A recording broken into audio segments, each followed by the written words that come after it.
한때 자칭 철학자 모임에서 벌어진 한 토막 이야기를 들려드릴까 합니다. 이 모임은 늘 깊은 사유를 나누기로 유명했지만 그날은 좀 더 특별했습니다. 범실론이라는 주제 아래 각자 생각을 공유하며 특히 바르크 스피노자의 철학을 깊이 탐구하는 시간을 가졌습니다.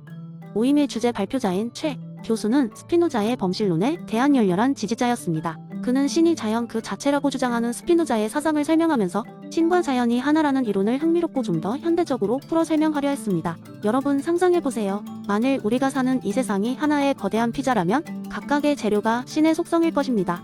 얇고 바삭하게 구워진 피자 도우는 우리의 존재를 지탱하는 기본 원리, 즉 신 자체라고 할 수 있죠. 그 위에 올려진 각종 토핑들은 우리의 경험과 감정, 즉 우리가 신의 양상을 경험하는 방식이죠. 피자는 각 재료가 따로 떨어져 있는 것이 아니라 완전히 서로 어우러져 있습니다. 이는 우리가 분리된 개체가 아니라 하나의 거대한 신자연 피자의 일원임을 의미합니다. 청중들은 그의 피자 비유에 폭소를 터뜨리고 말았습니다. 그중 한 사람인 김씨가 손을 들고 말했습니다. 그럼 우리는 모두 서로에게 맛의 일부죠?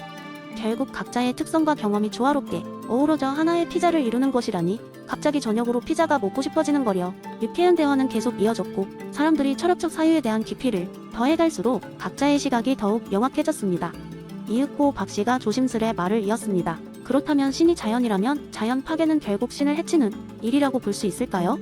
우리가 자연과 하나라는 걸 이해한다면 자연 보존은 곧 신과의 일치를 실현하는 과정이라고 할 수 있겠군요. 모임은 박씨의 말에 다시 한번 생각에 잠겼습니다. 단순한 비유에서 시작된 태어난 자연과 조화를 이루며 살아가는 중요한 윤리적 질문으로 발전했습니다.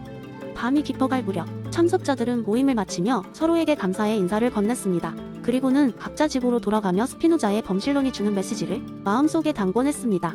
피자 한 조각을 집어 먹듯 그날의 사유를 천천히 음미하며 말이죠. 이 모임 이후로 그들은 일상에서 자연을 순순히 바라보는 습관을 가지게 되었습니다. 별이 반짝이는 밤하늘 아래서 바다의 파도 소리와 함께하면서 그들은 각자 신의 일부라는 깊이 있는 교감을 나누었습니다. 자연과의 조화 속에서 신을 찾는 이들의 여정은 그렇게 시작되었습니다. 두 번째 이야기. 한 번은 존이라는 호기심 많은 소년이 작은 마을에 살고 있었습니다. 이 마을은 전통과 관습을 중시하는 곳으로 사람들은 대부분 조상 대대로 내려온 가치관을 고수하며 살아가고 있었습니다. 그러나 존은 항상 새로운 것을 발견하고 경험하기를 좋아했으며 마음속 깊이 세상의 모든 것을 알고 싶다는 열망을 품고 있었습니다. 그의 머릿속은 언제나 질문과 의문으로 가득 차 있었으며 그는 늘 스스로를 탐구하는 백지라고 불렀습니다. 어느 날 존은 마을 도서관에서 우연히 존 루크의 백지설에 관한 책을 발견했습니다. 그 책은 존의 눈길을 사로잡았고 그는 급히 책을 빌려 집으로 돌아가 읽기 시작했습니다. 그의 눈은 책의 페이지를 따라 빠르게 움직였고 그는 루크의 이론에 강하게 매료되었습니다. 인간의 마음이 처음에는 백지 상태라는 이론은 마치 불이 켜지듯 그의 내면을 밝히고 그동안 막연하게만 느꼈던 질문들에게 가능성의 답을 부여하는 듯 했습니다. 며칠 후 존은 마을 사람들이 모여 이야기하는 장터로 향했습니다. 그는 사람들이 경험을 통해 지식을 얻는 백지설의 매력을 이해할 수 있도록 재미있는 이야기를 준비했습니다. 여러분 모두 적어도 한 번쯤은 토끼와 거북이 이야기를 들어보셨을 겁니다. 존은 말문을 열었습니다. 우리가 이 이야기를 처음 들었을 때 우리는 아마도 거북이가 이길 줄 상상하지 못했을 거예요. 처음에는 그냥 익숙한 패턴과 예측 가능한 결과만을 기대했겠죠.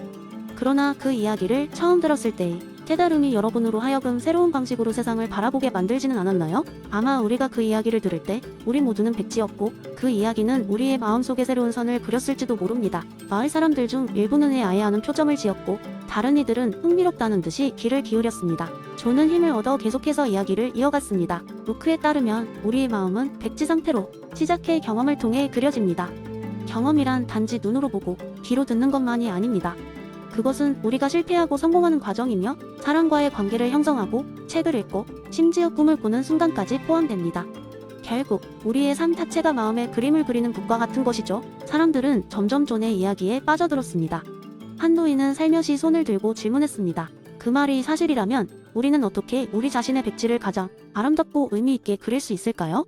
존은 잠시 생각하다가 대답했습니다. 그것은 우리 스스로가 매일 선택하는 것입니다. 새로운 것을 배우고 다양성을 받아들이고 두려움에 굴복하지 않으며 세상 곳곳의 색을 우리 마음의 캔버스에 더하는 것이죠. 결국 우린 우리 경험의 총합이고 우리 자신이 선택한 이야기입니다. 그날 이후 마을 사람들은 점차 새로운 것들을 시도하고 자신들만의 이야기를 만들어가기 시작했습니다. 그들은 더 이상 전통만을 고집하지 않았으며 자신들의 백지를 다채롭게 채워가기 위한 노력을 계속해 나갔습니다.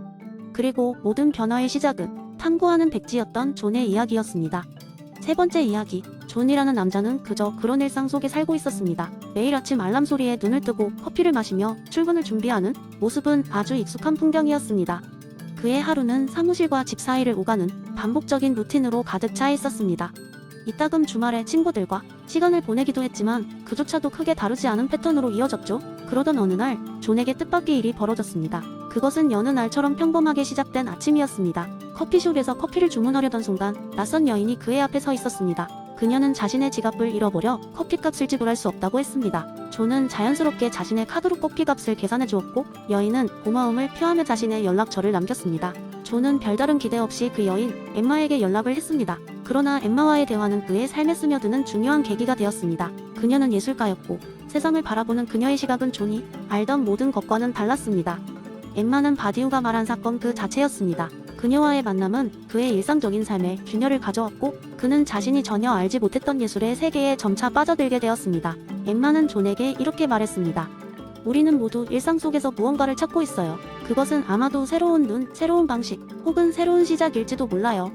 그녀의 이 말은 존에게 깊은 울림을 주었습니다. 마치 오랫동안 닫혀있던 마음 위문이 서서히 열리는 느낌이었죠. 시간이 지나면서 존은 예술과 사랑, 그리고 존재의 의미에 대한 새로운 진리를 발견하게 되었습니다. 그는 일상적인 삶에서 벗어나 그림을 그리기 시작했고 그 안에서 자신만의 목소리를 찾았습니다. 엠마와의 만남이 없었다면 결코 시도하지 않았을 일이었습니다. 이들이 함께한 시간 속에서 존은 자신의 세계가 얼마나 풍요로워질 수 있는지를 깨달았고 그것은 단순한 일탈이 아니라 진정한 변화였습니다. 엠마와 존의 이야기는 단지 개인의 변화에서 그치지 않았습니다. 존은 지역사회에서 전시회를 여러 건 때렸다. 주변 사람들에게 새로운 영감을 불어넣었고 많은 사람들 또한 그 전시를 통해 자신의 삶을 다시 돌아보게 되었습니다.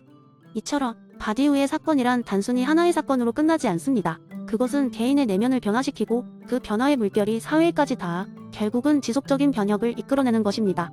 엠마와의 만남을 통해 자기 자신을 새롭게 발견하며 살아가게 된 존은 마치 미지의 영토를 탐험하는 개척자처럼 새로운 삶의 가능성에 눈을 떴습니다. 결국 우리의 삶에서 중요하지 않은 사건은 거의 없으며 이는 우리가 얼마나 열린 마음으로 세상과 맞설 수 있는가에 달려있을지도 모릅니다. 때로는 예상치 못한 사건들이 우리를 인도하여 끝없이 펼쳐지는 가능성의 세계로 들어가게 할 것입니다. 네 번째 이야기. 옛날 옛적에 어느 작은 마을에 엘더라는 이름이 유명한 탐정이 살고 있었습니다. 엘더는 비단 뛰어난 추리뿐만 아니라 해묵은 철학적 개념 인설명적 추론을 익히고 그것을 사건 해결에 활용하는 능력으로도 명성을 떨치고 있었습니다. 어느 날 마을에서는 미스터리한 사건이 발생했습니다. 가장 인기 있는 제빵사 마담 마리가 만든 수제 파이가 갑자기 사라지는 일이 일어났던 것입니다. 이 파이는 특별한 행사의 하이라이트였고 마을 사람들 모두가 손꼽아 기다리던 달콤한 간식이었습니다. 고작 하루 전까지도 주방에 고이 놓여있던 그 파이가 갑자기 사라졌으니 마을 주민들 사이에서는 커다란 소동이 일어났습니다. 사건을 맡게 된 엘더 탐정은 마을 회관으로 향했습니다. 회관에 도착하자마자 그는 사건 현장을 조사하고 여러 주민들에게 질문을 던지기 시작했습니다. 그리고 잠시 후 엘더는 자신의 수첩에 몇 가지 가능한 설명을 적어 내려갔습니다. 첫 번째 가능성은 단순 도난이었습니다. 파이를 너무나 먹고 싶었던 누군가가 몰래 가져갔다는 것입니다. 두 번째 가능성은 마담 마리가 착각하여 파이를 다른 장소에 보관했을지도 모른다는 것입니다. 그리고 세 번째로는 이 모든 것이 초자연적인 현상으로 인한 것일지도 모른다는 것이었죠. 마을에서는 유령 이야기가 종종 돌곤 했으니까요. 하지만 엘더 탐정은 단순히 눈에 보이는 여러 가능성들을 열거하는데 그치지 않았습니다. 그는 설명적 추론을 통해 가장 설득력 있는 설명을 찾아내고자 했습니다.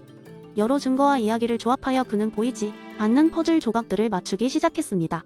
조사를 이어가면서 엘더는 가장 유력한 용의자인 말썽꾸러기 소년 빌리를 떠올렸습니다. 평상시에도 장난이 심했던 빌리는 종종 마을의 골칫덩이로 여겨졌죠. 하지만 빌리에게 이야기를 들으러 간 엘더는 그의 알리바이가 확실하다는 사실을 알게 되었습니다. 빌리는 사건 당시 그의 친구들과 함께 논두렁에서 베일에 쌓인 모험에 대해 이야기하고 있었던 것입니다. 어느덧 밤이 깊어가는 시점 엘더는 새로운 접근이 필요하다고 생각했습니다. 그는 마담 마리의 주방으로 다시 들어가 빵 반죽의 흔적을 면밀히 살펴보았습니다. 그러다 주방의 한 구석, 알 수 없는 작은 발자국을 발견했습니다. 발자국은 부엌 문 옆 작은 구멍으로 이어졌고 그곳에서 앓고 있는 고양이 루시가 목격되었습니다. 결국 탐정은 추리를 통해 사건의 진실을 밝혀냈습니다. 바로 부분적으로 미친 듯이 맛있는 파이 위에 설탕을 덮고 남은 부분을 핥아먹은 범인이 바로 이 고양이라는 것이었습니다. 엘더는 이웃에게 알리지 않고 마담 마리에게만 진실을 알려주었습니다. 그리고 그의 철학적인 접근이 또 한 번 마을에 평화를 가져다 준 것이었죠. 마을 주민들은 엘더의 명성을 더욱 높이 평가하게 되었고 설명적 추론의 중요성에 대해 깨닫고 그것을 마을 생활의 다양한 부분에 적용하게 되었습니다. 이 사건은 비록 파이 실종 이야기로 시작되었지만 엘더 탐정의 깊이 있는 분석과 오랜 철학적 원칙의 실용적 활용 덕분에 해결된 매혹적인 이야기로 남았답니다.